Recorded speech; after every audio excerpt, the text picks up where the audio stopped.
I perform the 5 daily prayers in my life.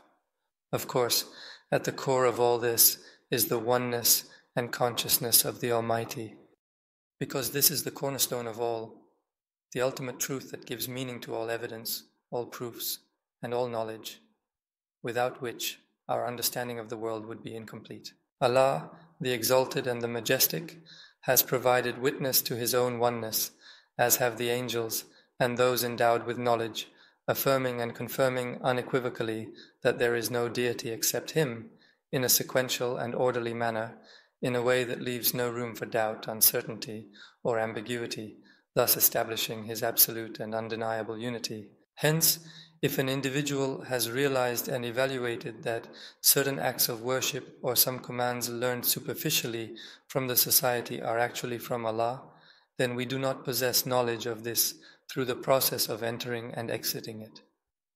Such understanding can only be attained by deep reflection and contemplation on the true source of these practices and teachings. At that time, the awareness of the oneness of Allah and the beauty that these commandments can only come from Him may have led him to reach these stages, namely the process of verification. We cannot do that, meaning we do not have the right to determine the sufficient conditions for which verification can only occur.